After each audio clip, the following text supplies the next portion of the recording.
प्रधानमंत्री नरेंद्र मोदी आज राष्ट्रीय शिक्षा नीति के तहत उच्च शिक्षा में परिवर्तनकारी सुधारों पर सम्मेलन में देंगे उद्घाटन भाषण। सम्मेलन में शिक्षा के महत्वपूर्ण पहलुओं पर विशेष सत्र का होगा आयोजन।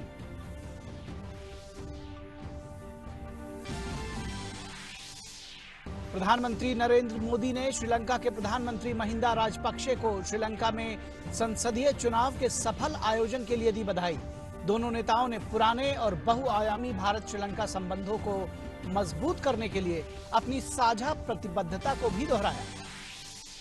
जल्द खराब होने वाली वस्तुओं की निर्बाध आपूर्ति के लिए आज से चलेगी देश की पहली किसान स्पेशल पार्सल ट्रेन। महाराष्ट्र से बिहार के बीच चलेगी किसान रेल।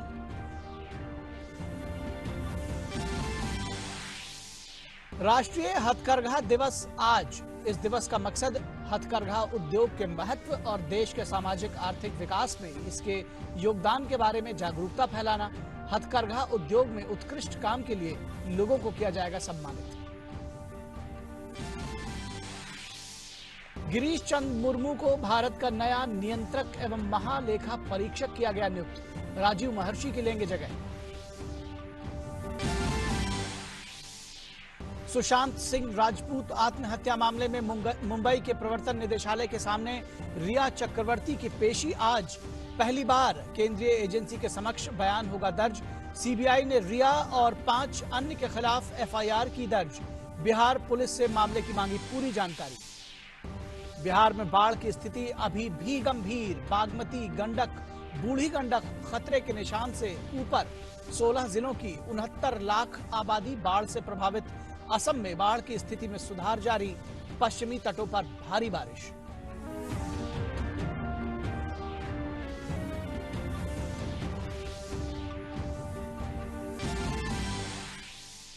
और भारत में पिछले 24 घंटों में 6,64,949 लोगों की रिकॉर्ड कोविड जांच। रिकवरी दर बढ़कर हुई 67.62%। 13,28,000 से ज्यादा रोगी हुए स्वस्थ। मृत्यु दर 2.07 से भी कम। वहीं दुनिया भर में कोरोना का कहर जारी। कोरोना संक्रमितों की संख्या 1,92,00,000 से अधिक पहुंची। अमेरिका में कोरोना संक्रमितों की संख्या 50 लाख के पार। 1,62,000 से ज्यादा लोगों की मौत। नमस्कार, डीडी न्यूज के इस बुलेटिन में आप सभी का स्वागत है। मैं हूं निखिल सिंह और आइए देखते हैं खबरों को अब विस्तार से। प्रधानमंत्री नरेंद्र मोदी आज वीडियो कॉन्फ्रेंसिंग के जरिए राष्ट्रीय शिक्षा नीति के तहत उच्च शिक्षा में परिवर्तनकारी सुधारों पर सम्मेलन में उद्घाटन भाषण देंगे। इस सम्मेलन का आयोजन मानव संसाधन विकास मंत्रालय और विश्वविद्यालय अनुदान आयोग द्वारा जारी किया जा रहा है। सम्मेलन के दौरान राष्ट्रीय शिक्षा नीति 2020 के तहत कवर किए गए शिक्षा के महत्वपूर्ण पहलुओं जैसे कि समग्र, बहुविषयक और भविष्य की शिक्षा, गुणवत्तापूर्ण अनुसंधान और शिक्षा में बेहतर पहुंच के लिए प्रौद्योगिकी के समान उपयोग पर विशेष सत्र आयोजित किए जाएंगे।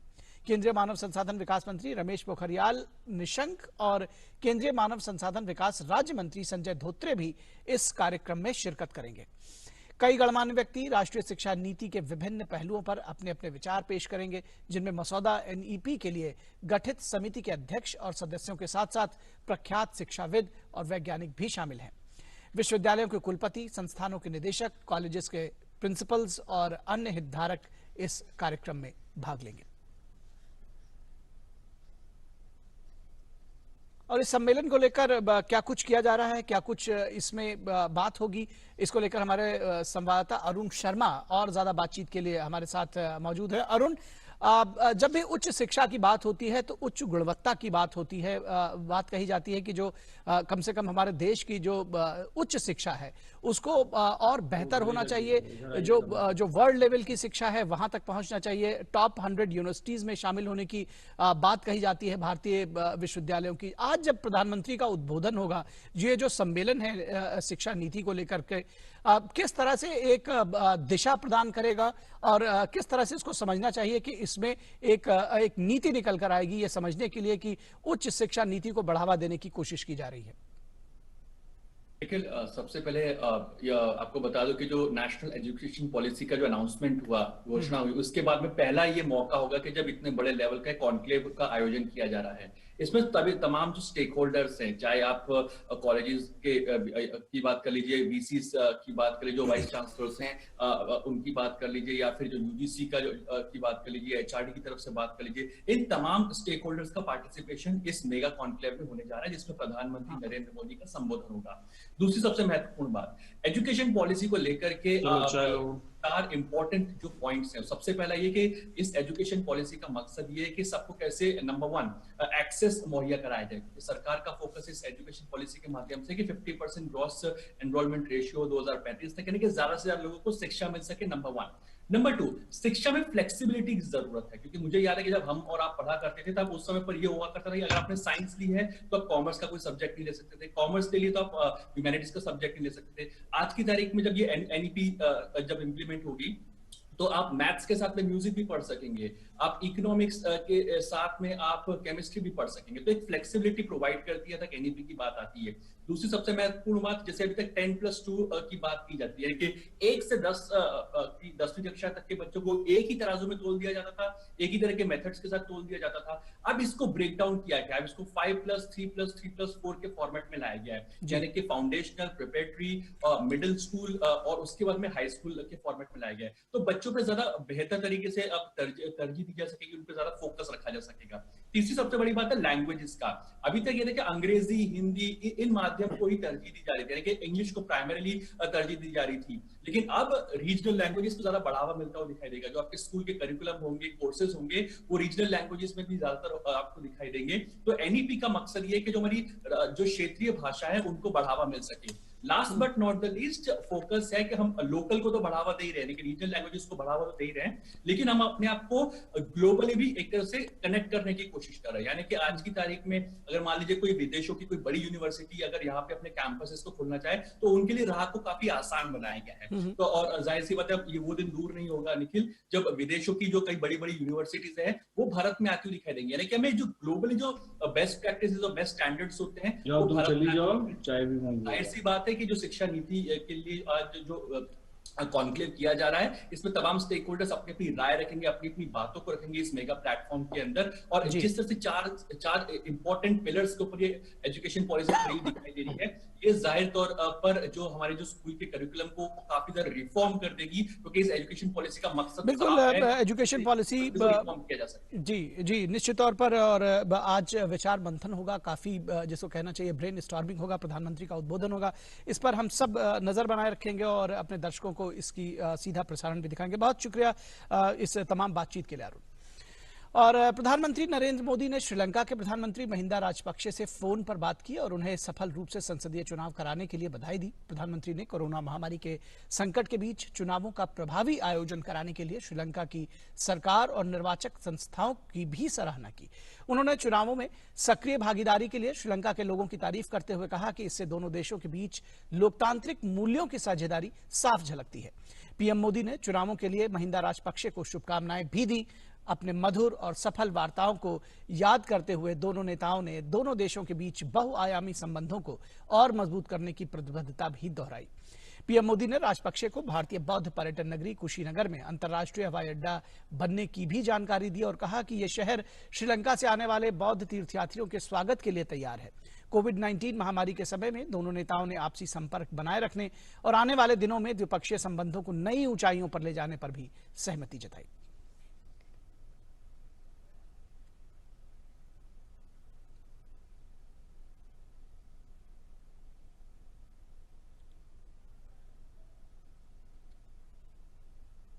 खबर किसानों से जुड़ी हुई। देश के किसानों के लिए एक खुशखबरी है। भारतीय रेल किसानों के उत्पाद की उचित कीमत के लिए एक किसान रेल आज से चलाने जा रही है। किसान रेल महाराष्ट्र से बिहार के बीच चलेगी। क्या कुछ होगा किसानों को फायदा, बता रहे हमारे संवाददाता राजेश राज। अमूमन सालों भर जी तोड़ मेहनत करने के बाद भी किसानों को उनके फसल की अच्छी कीमत नहीं मिल पाती थी, क्योंकि कायदे से उनके फसल की मार्केटिंग नहीं हो पाती थी। किसानों के इस दर्द को कम करने के लिए भारतीय रेल एक अनोखा प्रयास करने जा रही है। अब किसानों के फसल समुचित कीमत के अभाव में सड़ेंगे नहीं, बल्कि दूसरे राज्यों तक भी रेल के द्वारा पहुंचाए जाएंगे। शुक्रवार से भारतीय रेल महाराष्ट्र के देवलाली से बिहार के दानापुर के बीच किसान पार्सल रेल चलाने जा रही है। जिससे जल्दी खराब होने वाले उत्पादों को किसान रेल के द्वारा एक स्थान से दूसरे स्थान तक पहुंचा सकते हैं। खुशहाल किसान समृद्ध राष्ट्र के आह्वान और किसानों की आय दोगुनी करने के भारत सरकार के संकल्प को भारतीय रेल ने सरजमी पर उतारने के लिए किसान रेल चलाने का फैसला लिया है। वीडियो कॉन्फ्रेंसिंग के जरिए रेल मंत्री पीयूष गोयल और कृषि मंत्री नरेंद्र सिंह तोमर किसान पार्सल रेल को हरी झंडी दिखाएंगे। किसान पार्सल रेल फलों और सब्जियों के भारी उत्पादन वाले इलाकों से होकर गुजरेगी। मसलन नासिक रोड, मनमाड, जलगांव, भुसावल, बुरहानपुर, खंडवा, इटारसी, जबलपुर, सतना, मानिकपुर, प्रयागराज, छौकी, दीनदयाल उपाध्याय स्टेशन और बक्सर होते हुए दानापुर रेलवे स्टेशन पहुंचेगी। साप्ताहिक किसान पार्सल स्पेशल ट्रेन शुक्रवार को दिन में 11 बजे चलकर शनिवार की शाम 6:45 पर दानापुर पहुंचेंगी। ब्यूरो इनपुट्स के साथ राजेश राज की रिपोर्ट, डीडी न्यूज। और इस किसान स्पेशल पार्सल ट्रेन पर और ज्यादा जानकारी के लिए हमारे संवाददाता राजेश राज हमारे साथ बने हुए। राजेश, सबसे पहले तो इस ट्रेन के विषय में बताइए कि जो ये इसका जो पूरा आइडिया है ये किस तरह से वर्कआउट करेगा। ट्रेन तो समझ में आ रही कि एक जगह से दूसरी जगह तक जाएगी, किस तरह से किसानों की आय दोगुनी होगी और क्या कुछ इसकी डिटेल्स होंगी, जो इसकी लॉजिस्टिक्स है उसके बारे में बताइए। देखिए निखिल, जो सबसे महत्वपूर्ण चीज है कि यह जो रेल चलाने की जो बात है, यह जो यूनियन बजट था, जो इस साल का बजट था, उस बजट में वित्त मंत्री ने इसका ऐलान किया था और ये उम्मीद की जा रही है कि जो किसानों की आय दोगुनी करने की बात प्रधानमंत्री नरेंद्र मोदी लगातार 2022 तक करते रहे हैं, उस दिशा में आगे बढ़ता हुआ भारतीय रेल दिखाई पड़ रहा है। खास करके जो नासिक या देवलाली महाराष्ट्र से यह ट्रेन चलेगी और दानापुर बिहार पहुंचेगी। इस दरमियान चाहे वो मध्य प्रदेश का इलाका हो, चाहे वो उत्तर प्रदेश का इलाका हो या फिर बिहार या नासिक के चारों तरफ फल और सब्जियों का उत्पादन जो है वो प्याज, अंगूर समेत अनेक फल फूल का उत्पादन बड़े पैमाने पर होता है। और उत्तर प्रदेश की बात करें, मध्य प्रदेश से होकर ट्रेन गुजरेगी और बिहार पहुंचेगी। बिहार के इर्द गिर्द भी दानापुर और पटना के इर्द गिर्द, बक्सर के इर्द गिर्द सब्जियों का उत्पादन, फलों का उत्पादन होता है। प्रयागराज, दीनदयाल उपाध्याय स्टेशन होते हुए सतना, कटनी, इन तमाम स्टेशनों से होकर जब ट्रेन वो देवलाली महाराष्ट्र से बिहार के दानापुर तक पहुंचेगी, तमाम स्टेशनों पर रुकते हुए पहुंचेगी और किसानों को मात्र जो नॉर्मल पार्सल ट्रेन का जो किराया होता है निखिल, सिर्फ वही पे करना पड़ेगा। जो किसान इस बात के लिए परेशान रहते थे कि उनके जो उत्पाद हैं, उनके जो प्याज हैं, जो उनके फल हैं, सब्जी है, वो सड़ जाया करते हैं। कोल्ड स्टोरेज में कई राज्यों में जगह नहीं रह पाती है और इसकी वजह से उनके जो उत्पाद है वो सड़ जाते हैं, उनकी कीमत नहीं मिल पाती है। अब भारतीय किसान जो है उनके मुरझाए हुए चेहरे खिल उठेंगे जब महाराष्ट्र से बिहार तक तमाम कई स्टेशनों से होकर ट्रेन गुजरेगी और उनके उत्पाद अपने गंतव्य तक पहुंचेंगे, उन्हें उनकी कीमत मिलेगी। और इतना ही नहीं, दूध, मछली और मीट समेत जो अनेक कच्चे जो सामग्री है, वह सामग्री भी ट्रेनों में के द्वारा वहां पर पहुंच पाएंगे, क्योंकि फ्रोजन सिस्टम जो है वो फ्रीजर भी उसमें लगाया जाएगा। और मात्र अगर महाराष्ट्र से दानापुर तक की दूरी तय करनी हो तो 4001 रुपए प्रति टन के लिए हिसाब से किसानों को उसका भुगतान करना पड़ेगा और कुछ ही पैसों में उनके जो उत्पाद है वो अपने गंतव्य तक पहुंचेंगे। और ट्रेन जब दूरी तय करेगी और साप्ताहिक ये भी ट्रेन होगी, शुक्रवार को दिन में 11 बजे चलेगी और शनिवार के शाम में वहां पहुंचेगी और फिर अगले दिन वहां से दानापुर से रवाना होगी और अगले दिन फिर महाराष्ट्र पहुंचेगी। तो हम कह सकते हैं कि एक अभिनव प्रयोग है। बिल्कुल अभिनव प्रयोग है, शानदार शुरुआत है। इसमें तमाम जिसको कहते हैं कि आधुनिक सुविधाओं से लैस होगी ट्रेन। किराया बहुत कम है तो निश्चित तौर पर किसानों के चेहरे खिलेंगे और उनका काम निश्चित तौर पर बेहतर होगा। उनकी जो उत्पाद हैं वो जल्द से जल्द जो जहां वो पहुंचाना चाहेंगे उन क्षेत्रों तक पहुंच सकेंगे। बहुत शुक्रिया राजेश राज इस तमाम बातचीत और जानकारी के लिए। और सरकार ने गुरुवार को गिरीश चंद्र मुर्मू को भारत का नया नियंत्रक एवं महालेखा परीक्षक यानी कैग नियुक्त किया है। वे राजीव महर्षि की जगह लेंगे। गिरीश चंद्र मुर्मू इसके पहले केंद्र शासित प्रदेश जम्मू कश्मीर के उपराज्यपाल के पद पर तैनात थे। उन्होंने इस पद से बुधवार को इस्तीफा दे दिया था, जिसे राष्ट्रपति रामनाथ कोविंद ने स्वीकार कर लिया था। जम्मू कश्मीर को पिछले साल केंद्र शासित प्रदेश का दर्जा मिलने के बाद मुर्मू को वहां के पहले उपराज्यपाल के तौर पर तैनात किया गया था। मुर्मू की जगह पूर्व केंद्रीय मंत्री और वरिष्ठ बीजेपी के नेता मनोज सिन्हा को जम्मू कश्मीर का नया उपराज्यपाल नियुक्त किया गया है। और केंद्रीय पर्यावरण मंत्री ने पर्यावरण प्रभाव आकलन यानी EIA अधिसूचना के मसौदे पर कांग्रेस पार्टी के नेता जयराम रमेश के द्वारा 25 जुलाई को लिखे गए एक पत्र में दर्ज आपत्तियों का सिलसिलेवार तरीके से जवाब दिया है। उन्होंने कहा कि इस पर अभी परामर्श चल रहा है और इस बीच श्री रमेश द्वारा पत्रों को सार्वजनिक करना उनकी अपरिपक्वता को दर्शाता है। केंद्रीय मंत्री ने कहा कि पर्यावरण प्रभाव आकलन EIA अधिसूचना का प्रारूप सार्वजनिक सुनवाई की प्रक्रिया को शिथिल नहीं करता, बल्कि इसका उद्देश्य इसे और अधिक सार्थक बनाने का है।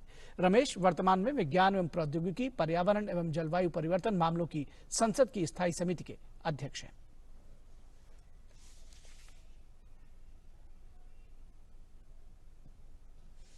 अभिनेता सुशांत सिंह राजपूत मौत के मामले में सीबीआई ने अभिनेत्री रिया चक्रवर्ती समेत 6 अन्य लोगों के खिलाफ FIR दर्ज की है। FIR में रिया के अलावा इंद्रजीत चक्रवर्ती, संध्या चक्रवर्ती, शोविक चक्रवर्ती, सैमुअल मिरांडा, श्रुति मोदी और अन्य का नाम है।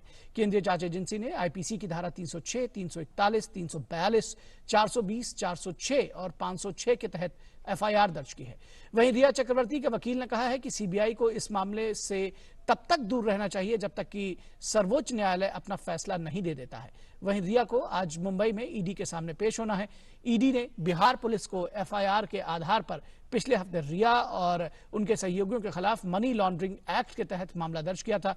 गौरतलब है कि मुंबई के उपनगर बांद्रा के अपने अपार्टमेंट में सुशांत सिंह राजपूत 14 जून को छत से फांसी से लटकते हुए पाए गए थे। और इस पूरी खबर पर और ज्यादा जानकारी के लिए मुंबई से जुड़ रहे हमारे संवाददाता योगेश शीतल। योगेश, कई सारे इसमें जिसको कहना चाहिए कि एंगल हैं इस खबर में, कई तरह से इसकी जांच होनी है। आज रिया पेश होंगी ईडी के सामने, किस तरह से आगे बढ़ेगा मामला? अब सीबीआई के सुपुर्द है, ईडी भी इससे जुड़ गई है, क्या कुछ कहेंगे आप? देखिए निखिल, ईडी का जो पूरा मामला अगर आप देखें तो ये बेसिकली IPC पे ही डिपेंडेंट है, क्योंकि IPC की जिस 6 धाराओं के तहत मामला ये दर्ज किया था बिहार पुलिस के द्वारा, जिसमें 306, 341, 342, 380, 406 और 420 ये 6 धाराएं थी भारतीय दंड संहिता की, जिसके तहत जो है वो मामला दर्ज किया गया था। इसमें जो 420 चीटिंग है ये PMLA का ही एक प्रेडिकेट ऑफेंस है। प्रेडिकेट ऑफेंस हम उन ऑफेंस को बोलते हैं जिनका एक कंपोनेंट जो है वो लार्जर क्राइम में रहता है। तो बेसिकली ईडी ने वही 420 को आधार बनाकर ये पूरा जो है ECIR जिसको इन्फोर्समेंट केस इन्फॉर्मेशन रिपोर्ट कहते हैं वो दर्ज किया था रिया चक्रवर्ती के खिलाफ, और फिर उसके आधार पे जो है पूछताछ होगी।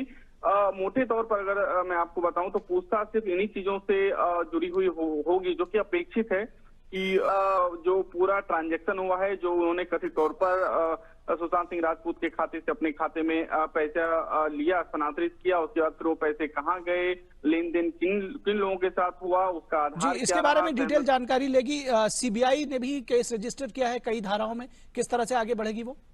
देखिए, जो सीबीआई का केस है वो basically criminal conspiracy, abetment to suicide, और जो केसेज अभी तक हैं जैसे रोंगफुल कन्फाइनमेंट है, रोंगफुल रिस्ट्रेंट है, थेफ्ट इन ड्वेलिंग हाउसेज है, क्रिमिनल ब्रीच ऑफ ट्रस्ट है, इन सब चीजों पर भी सीबीआई ने ही इन सब चीजों को ही उन्होंने जो है अपने मामले में दर्ज किया है। सीबीआई का केस का अभी आगे कुछ कहना थोड़ी जल्दीबाजी इसलिए होगी क्योंकि अभी ईडी की चीजें क्लियर नहीं हो पा रही है कि ईडी अभी अगर मान लीजिए अगर ईडी अगर आज समन कर रही है, हो सकता है कि ईडी इसको कंटिन्यू रखे, बाद में भी बुलाए, या हो सकता है कि अगर ईडी को बहुत ज्यादा शक हो किसी भी चीज पे तो FIR ऑलरेडी हो चुका है तो ईडी अरेस्ट भी कर सकती है। तो ये अभी ईडी का एंगल है। सीबीआई अभी उन सब चीजों को लेकर अभी तक हालांकि समन जारी नहीं किया है, लेकिन अगर वो एजेंसी समन जारी करती है तो सबसे पहले तो ये देखना होगा कि समन मुंबई में जारी किया जाता है या फिर दिल्ली में किया जाता है, क्योंकि जनरली जो CRPC की 160 है उसके अंतर्गत महिलाओं को ये थोड़ा सा उनको कंसेशन मिलता है, महिलाओं को या बच्चे हैं या फिर सीनियर सिटीजन है कि जहां पे वो रहते हैं वहीं पे उनको समन जारी किया जाता है, लेकिन एक्सेप्शनल केस में समन जो है दिल्ली में भी जारी किया जा सकता है। बिल्कुल, बहुत सारे एंगल्स हैं इस पूरी खबर के, और एक साथ भी जांच चल सकती है ईडी की और सीबीआई की। सीबीआई ने FIR दर्ज कर ली है, आगे किस तरह से मामला बढ़ेगा ये देखने की बात होगी। बहुत शुक्रिया इस तमाम बातचीत के लिए योगेश। और बढ़ते अगली खबर की तरफ, खबर बिहार से, जहां के 16 जिलों में बाढ़ की स्थिति गंभीर बनी हुई है। इन जिलों के 124 ब्लॉक्स के 1185 पंचायतों की 69 लाख से अधिक आबादी बाढ़ के प्रकोप का सामना कर रही है। लगभग 4,81,000 लोगों को सुरक्षित स्थानों पर पहुंचाया गया है। एसडीआरएफ और एनडीआरएफ की 33 टीमें प्रभावित क्षेत्रों में राहत और बचाव कार्यों में जुटी हुई हैं। वहीं 1,402 सामुदायिक रसोई से लगभग 10.5 लाख लोगों को पका हुआ भोजन उपलब्ध कराया जा रहा है। गंडक, बूढ़ी गंडक और बागमती नदियां अभी भी खतरे के निशान से ऊपर बह रही हैं। वहीं विभिन्न जिलों में 6 तटबंध भी टूट गए हैं, जिसकी मरम्मत का काम भी युद्ध स्तर पर जारी है। समस्तीपुर में रेल यातायात अभी भी बाधित है, क्योंकि बाढ़ का पानी रेल पुल के गर्डर को छू रहा है। कई राष्ट्रीय राजमार्गों पर जल जमाव के कारण सड़क यातायात भी बुरी तरह से प्रभावित हुआ है। राज्य आपदा प्रबंधन विभाग के मुताबिक अब तक 4.5 लाख बाढ़ प्रभावित परिवारों को डीबीटी के जरिए प्रति परिवार 6,000 रुपए की अनुग्रह राशि प्रदान की गई है। दूसरी ओर मौसम विभाग ने अगले 24 घंटों के दौरान बिहार के लगभग सभी जिलों में हल्की से मध्यम बारिश होने का अनुमान जताया है। और हमारे संवाददाता सलमान हैदर बाढ़ पर, बिहार की बाढ़ पर और ज्यादा जानकारी के साथ हमारे साथ जुड़ रहे हैं। सलमान, जिसको कहते हैं कि जो लोग इसको झेल रहे हैं उनके लिए प्रलय की स्थिति है। 69-70 लाख लोग अगर किसी बाढ़ से प्रभावित हैं और जल प्लावन की स्थिति इतनी विकट है, किस तरह से राहत और बचाव कार्य चल रहा है? किस तरह से अब आगे आप पूरी स्थिति को देख रहे हैं? देखिए, आगे जहां तक बात है निखिल, बाढ़ प्रलयंकारी है, इसमें दो राय नहीं है और लगभग हर साल अभिशाप झेलना पड़ता है। इस बार कुछ ज्यादा है क्योंकि मानसून समय से आ गया और बारिश हुई। पिछले 24 घंटों की अगर बात करें तो 24 घंटे में भी बहुत सारे स्थानों पर पटना सहित तेज बारिश हुई है और फिलहाल बारिश का क्रम रुका हुआ है। लेकिन मौसम विभाग ने ये कहा है कि अगले 24 घंटों में मॉडरेट से लेकर के यानी औसत से लेकर के भारी वर्षा कुछ एक स्थानों पर हो सकती है, जिससे जो बाढ़ प्रभावित क्षेत्र हैं वहां पर स्थिति और गंभीर होने की आशंका बनी हुई है। अब बात करें कोसी और गंडक बैराज की, तो अप एंड डाउन चल रहा है।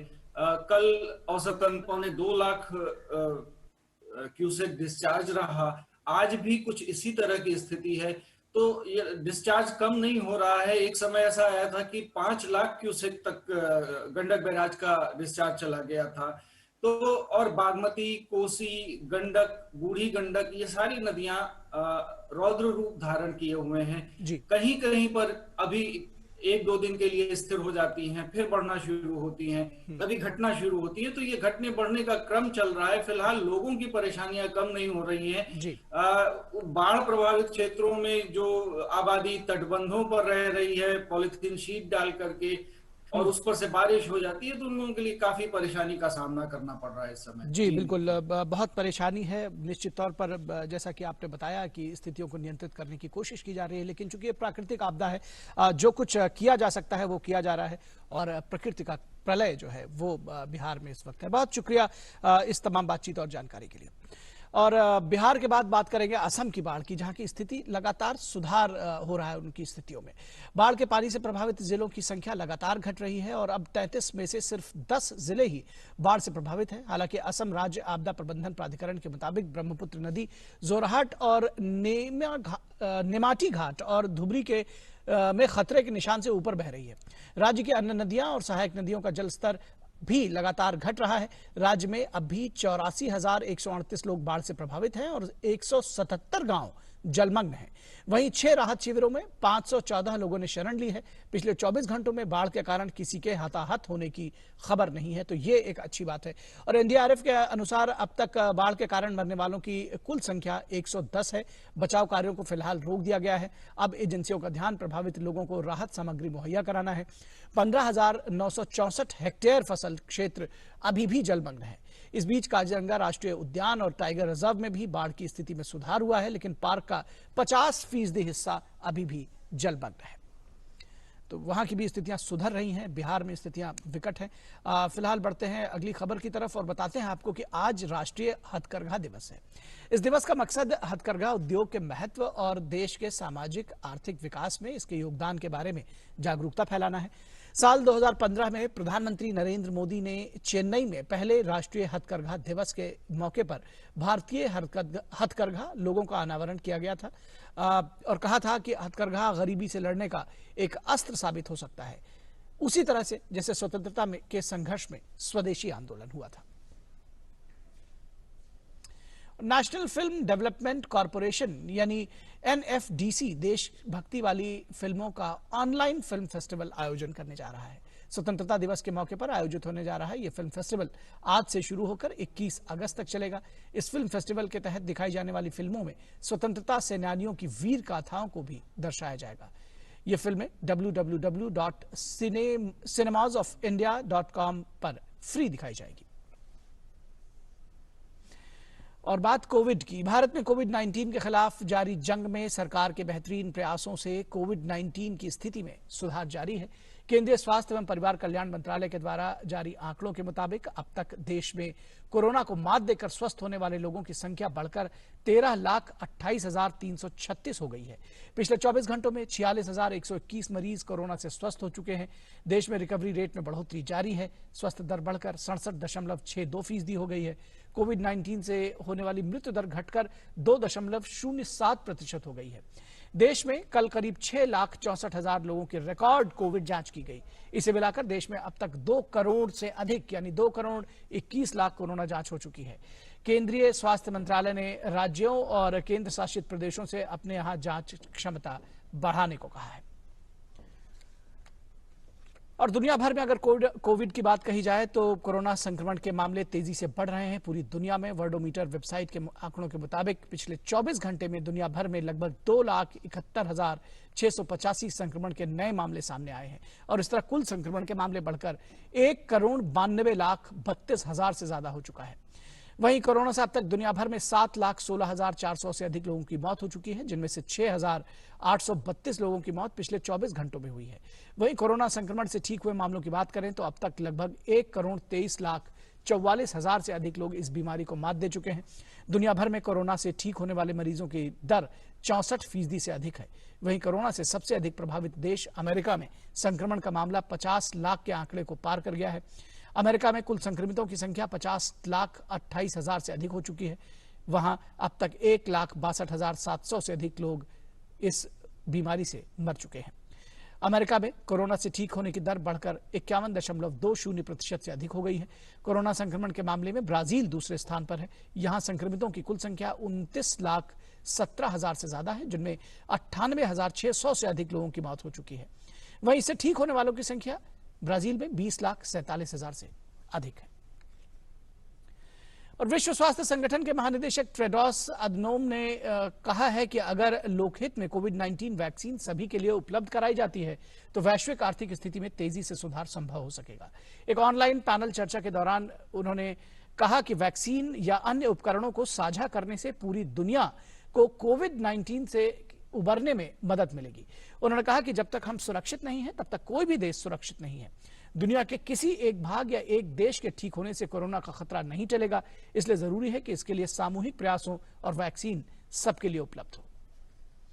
और अमेरिका के विदेश मंत्री माइक पॉम्पियो ने विदेश मंत्री एस जयशंकर से बात की। अमेरिकी विदेश मंत्री ने ट्विटर पर इसकी जानकारी देते हुए कहा कि अमेरिका भारत संबंध और कोविड-19 महामारी से निपटने की कोशिशों के बारे में भारत के विदेश मंत्री डॉक्टर एस जयशंकर के साथ अच्छी बातचीत हुई। हम अफगानिस्तान में शांति को आगे बढ़ाने के लिए एकजुट हैं और एक सुरक्षित और संप्रभु हिंद प्रशांत क्षेत्र जिसमें सभी देश समृद्ध हो सकते हैं। और श्रीलंका में प्रधानमंत्री महिंदा राजपक्षे के नेतृत्व वाली सत्तारूढ़ पार्टी श्रीलंका पीपल्स पार्टी आम चुनावों में शानदार जीत उसने हासिल की है। 225 सीटों वाली संसद में अब तक 145 सीटों पर उसे जीत हासिल हुई है और 5 सहयोगियों के साथ प्रचंड बहुमत की पार्टी सत्ता की तरफ बढ़ रही है। पार्टी ने अब तक गिने जा चुके 40 लाख वोटों में से लगभग 60% वोट प्राप्त किए हैं। प्रधानमंत्री महिंदा राजपक्षे ने चुनावों में संसद में 2/3 बहुमत की बात कही थी और उनकी पार्टी इसके करीब भी पहुंचती नजर आ रही है। वहीं पूर्व मंत्री साजिश प्रेमदासा के नेतृत्व में उनकी पार्टी एसजेबी मुख्य विपक्षी पार्टी के तौर पर उभरी है, जबकि पूर्व प्रधानमंत्री रानिल विक्रमसिंघे के नेतृत्व वाली यूनाइटेड नेशनल पार्टी 4थे स्थान पर खिसक गई है। तो इस बुलेटिन में बस इतना ही। इजाजत दीजिए। नमस्कार।